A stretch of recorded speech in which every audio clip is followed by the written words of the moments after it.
Hey guys, today is Vortex generator testing day. So to give you a little bit of background, we started with Vortex generators on this airplane. I didn't like how they were making the airplane respond, so I took them off. The airplane got a little bit faster, and it definitely did not affect the stall speed much at all. If anything, it lowered it a little bit. So I definitely got the placement wrong the first time. So they were at 5% accord on a really tight spacing to start with, so we're gonna adjust that now. I think we're gonna move back to about 7% accord, and we're gonna space them out a little bit farther than they were the first time. But in order to see if we get any difference, I am gonna go fly. We're gonna go get some preliminary numbers on what they did, or what the airplane does clean. Then we're gonna come back down, put the VGs on, go right back up and test again and see what happened. So in theory, based on what Bearhawks do, this should give you 4 or 5 mile an hour reduction in stall speed, and a whole lot more aileron control in that area. So we'll see what they do. And here we go, come along for the flight.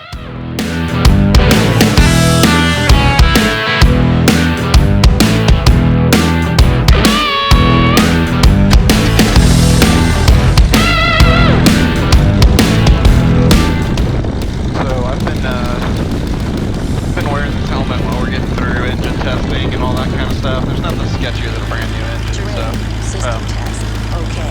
I don't want to say nothing, but there's not much sketchier than a brand new engine. So we're going to take off, we're going to climb hard, climb up to 3,000 feet. We're going to do a series of stalls. We're going to do a power on, flaps 1, 2, 3, 4. Power on, flaps 1, 2, 3, 4, pointed into the wind. So what we'll do is we'll start at 3,000 feet. We will go up and do 1, 2, 3, 4 in a row. We'll climb back up to 3,000 feet, and we'll do power on 1, 2, 3, 4. That way we have a consistent process that we're doing there. And then we're going to come down, slap the VGs on, go right back up, do the exact same thing, point it into the wind, same day, within a couple hours of each other. And so the conditions this afternoon, temperatures are stabilized, so everything should stay about the same for the remainder of this testing. So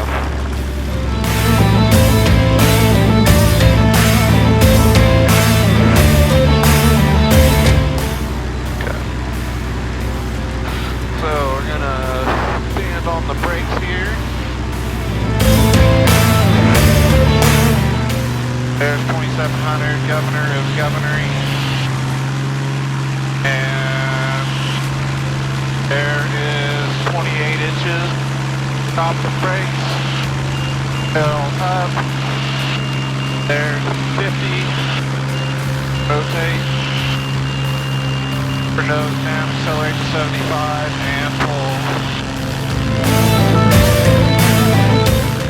Once we're clear of obstacle, we're going to lower the nose, and let her climb out at 85. Nice, good, DY climb. The cylinder's pretty cool, but you're still climbing hard.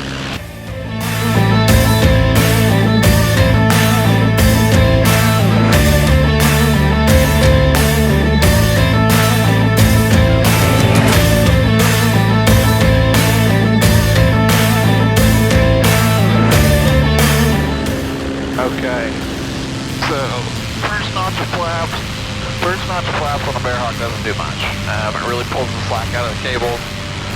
So we're just going to use that as our first reference.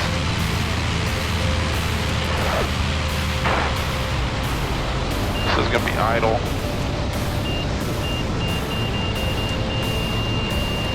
I'm expecting to see about 57, 58.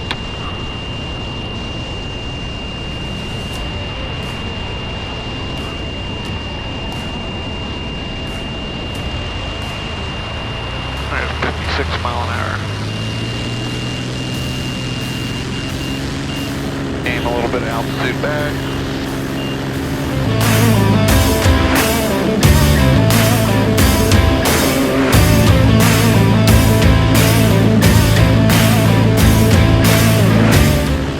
Okay. Got airspeed for flaps 2.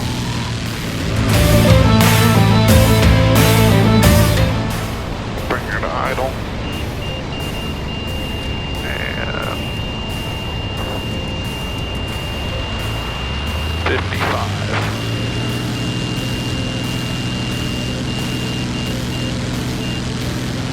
And we're got a pretty good headwind today, so we're gonna gain a little bit of altitude back before we continue.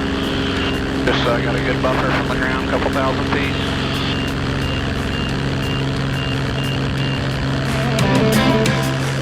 Sure, stay under flaps 2 speed. There's 3,000. Come out of the power. Get under flaps 3. There's flaps 3. And let's see what it does.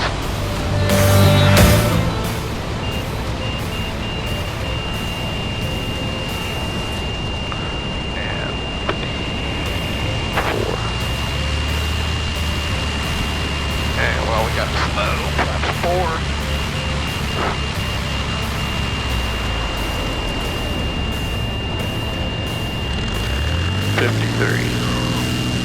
And I don't think that's the wing stall, I really think that's the tail for the most part, but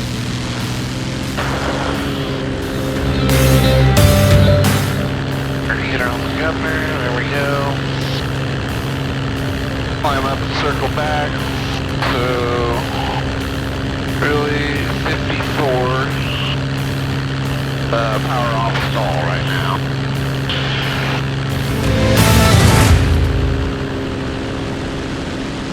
Alright, get out of the power. Get her slowed down. Alright, 1 notch power. 1 notch to flaps with about 1800 RPM.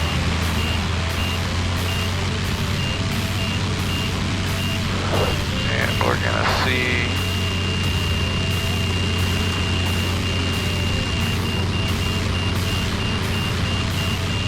takes quite a bit to get it to brake. C55. Okay. Got speed for 2 notches.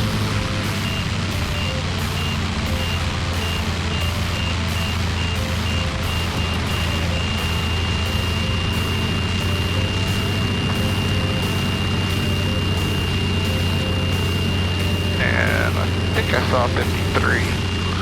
Gonna do that one again. I got a little bit of a rock that kept us.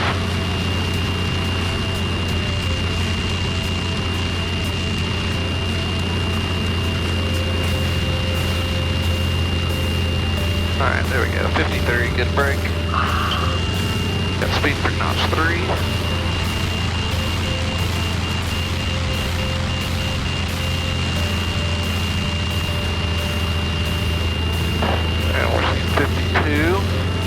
And notch 4, let's see what we get. Expect it to be about the same.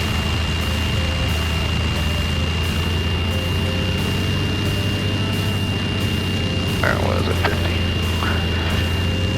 Okay, so that's about the numbers I've been seeing. The other day on a really cool day I saw 48. But that's about what I was expecting to see. So, just a little bit slow with power. We're seeing 50 mile an hour full stall. This airspeed system on this airplane should be really, really accurate. It's a full, brand new, nice Garmin system, and I did hook it up to a certified avionics box and had it IFR certified. So all the airspeeds and all that kind of stuff, everything on it is checked out, certified, and accurate. We're just gonna kind of make a turning base to final here. We're just on a little private grass strip, no traffic in the area. I'm really the only one that flies in and out here. There's a couple other guys that share it, but so we are flaps 1. What I will say is when you pull flaps out on this airplane, it comes down like an absolute rock. So it doesn't hurt to wait until you're, established on short final to pull the flaps out. Flaps 3 speed.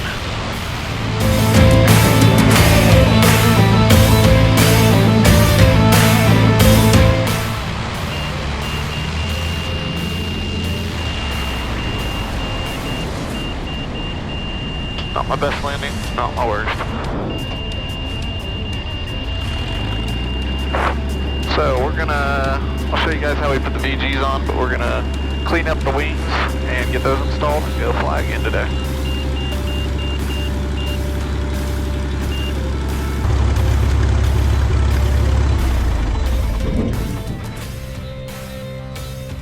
Alright, so here's how I do VGs. I use these Stall Speed Vortex generators. So they come as a loose pack, and then you stick them down to these laser cut 3M adhesive strips.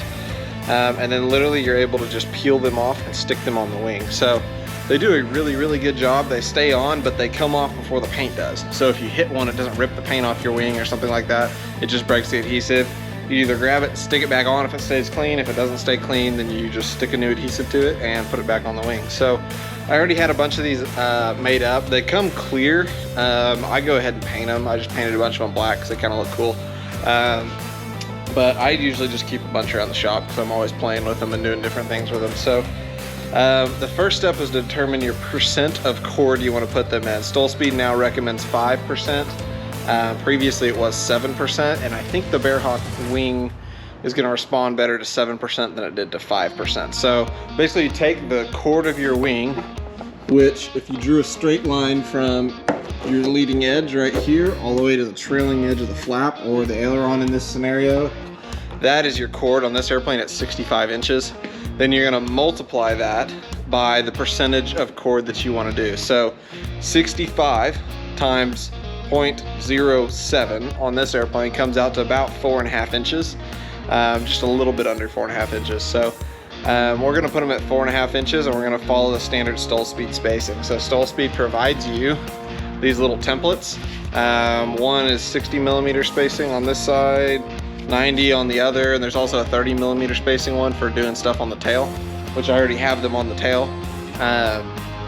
And so basically what we're going to do is we're going to start on this outboard section of the wing, and we're going to go for the coverage of the aileron using 60 millimeter spacing, and then we're going to go 90 millimeter spacing the rest of the way in. The purpose with that is to give yourself some aileron control during stalls. In theory, what you're trying to do there is that it makes the root of the wing stall before the end of the wing, so you maintain aileron control through the stall. So here's how I measure and mark my wings. I've made this so this is a yardstick with a 90-degree angle attached to it, and what you're able to do with this is you can stick it on the wing, follow the flat part of the wing, and then it's going to come to the front, and it's going to give you a vertical thing to measure off of that is exactly on the leading edge of the wing. So I stick that on there. So I stick that on the bottom, and then I take a just a little ruler or a tape measure. Ruler is a little more precise, and I measure from that vertical back however far we're going to go. So in this case I measured back 4.5 inches. Made a mark on the wing, and then I ran a tape, made a mark on the outboard section, made a mark on the inboard section, and then I ran a piece of painter's tape as a straight line all the way down the wing. So now we have a line to follow, and basically all we have to do is go down this wing placing VGs at these intervals. Really a pretty simple process, nothing complicated. We're going to do this for both wings, and then we're going to go up and fly and see what the change is.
Down the airstrip here, and we're gonna go fly. So we got these on.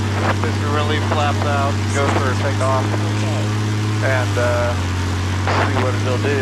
So we'll leave lever on the ground till about 50-55, just so I've got good aileron control in case anything weird happens with the BGs. Not to be expected.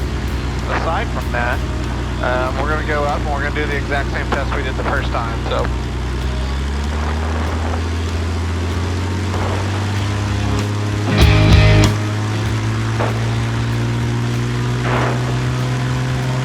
And there's 2700, there's the governor.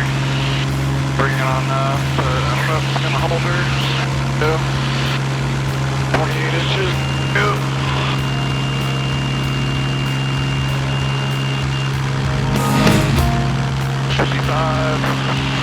Pop it off. Climb at 75. So altitude underneath us.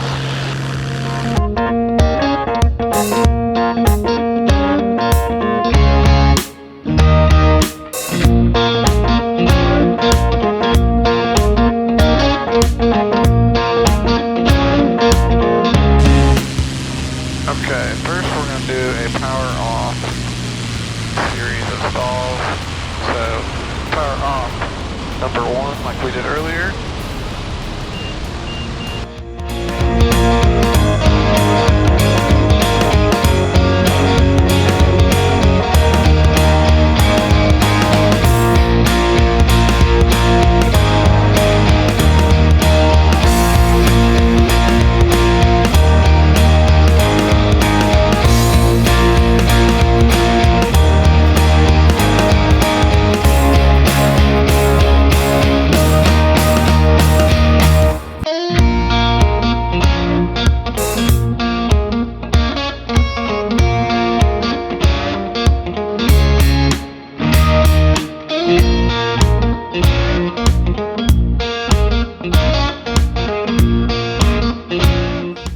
Alright, so I'm going to say we did not lose any cruise speed, whereas before we lost about 5 miles an hour.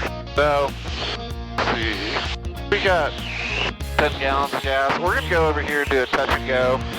Fly my first approach into the paved airport over here, where I've got all kinds of space with these BGs just to see what they do. And then we will report and we'll go back to the hangar and I'll tell you guys how it went. We've got the runway made. Starting to do some drag here to get the altitude out over.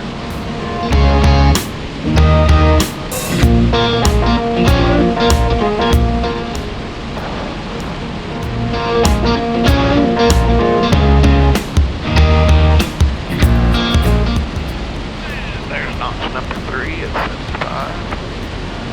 500. Popping my ears coming down steep.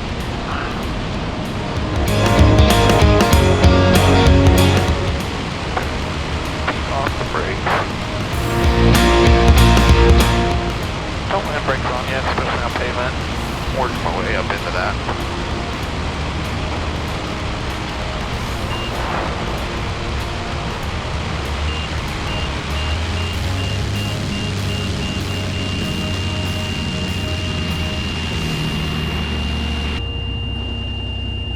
And there she is. About a 250-foot landing or so. I will say, I can honestly tell a difference in this airplane already. So, she is stable to rock on final. So we're gonna power up here. Everything is in the green.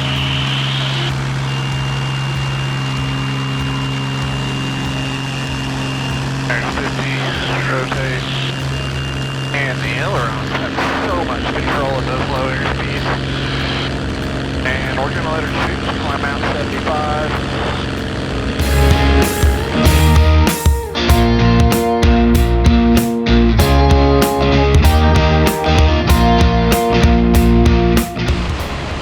County traffic blue on Bearhawk for final, 35. So we are getting a descent rate of 1,000 feet a minute with the flaps down. There's notch 4.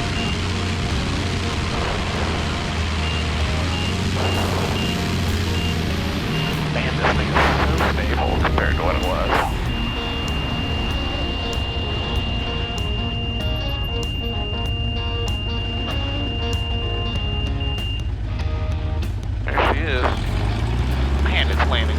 slower. Okay, I'm a fan. I'm totally sold. Alright, everything's in the green, we are ready to go. There's the governor. Up the brakes, sail up.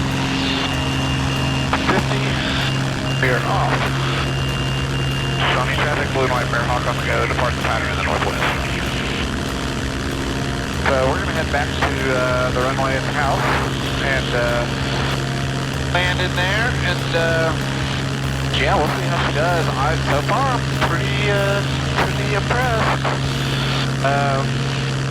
Not going to say anything too early, but it definitely knocked the stall speed down, and the controllability of the airplane in slow flight is a night and day difference. So, I'm a fan. I've always been a fan of VGs, and that's why it weirded me out the first time I flew this thing, and I was like, that wing does not feel right. It definitely did not like that VG placement, so turns out, and wearing my strap. Turns out following the instructions on the product or what the best practice is probably the best idea, but you know, that's the thing with experimental aviation. You can try whatever you want. You have the freedom to explore the envelope of flight of your aircraft and to modify as needed. But so we're going to continue to do some little tweaks and modifications here and there on the airplane, but so far we're doing just fine.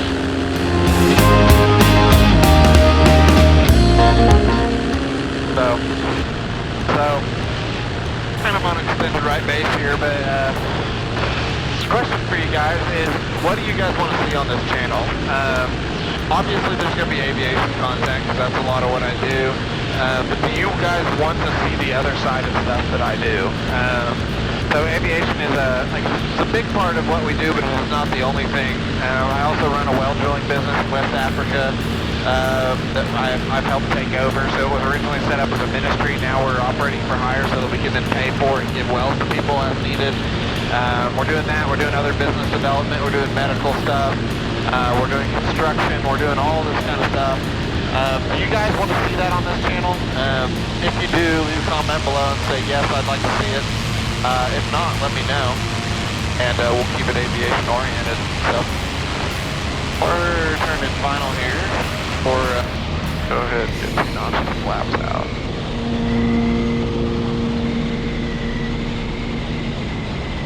Three notches of flaps.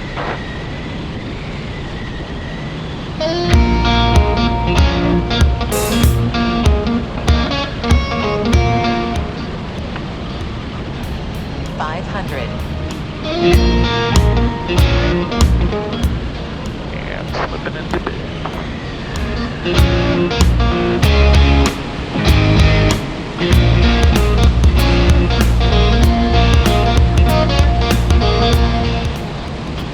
Notch 4. Coming in over the trees, beat off the brakes.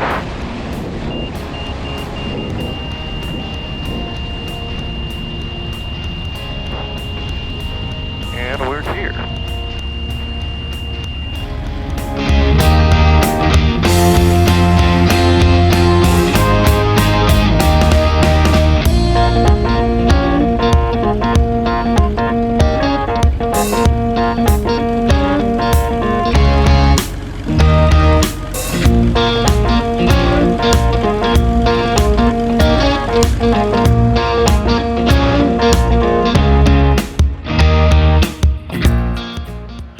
So we're back here in the hangar, and I can definitively say that those VGs placed in the right place is the key deal there. That those made an absolute massive difference in how this airplane flies. So these numbers over here are our first stall numbers. These over here are after VG numbers. So those do show a difference, and they do show that they help, but they don't show the whole story. So the whole story is like, before flying this airplane, and I need to go do some more slow flight to get a better understanding and be able to give you guys just a really good response. We'll do that in the future, but what I will say is that these VGs change the flying characteristics of the airplane in such a way that I think it's gonna lower the approach speeds by 10 miles an hour, honestly. I think we're gonna, once I get comfortable in the airplane, I think a approach speed in this airplane of 50 to 55 is good, and that's with just how the airplane is now. So yeah, that's the answer to that. So let me know what you guys think about the VGs, if you guys have had some weird responses to VGs with airplanes, or if you guys have any suggestions for what else to try. But my answer to the VGs on a Bearhawk is 7% of chord, read the directions and follow it. So the way I measured it, from the leading edge to where I placed the VGs to the tips of my VGs, is 4.5 inches from the leading edge, measured in a flat plane, not around the curve of the wing. So that's my answer for where to put your VGs on a Bearhawk. So let me know what you guys think, like, subscribe, and we will see you on the next one.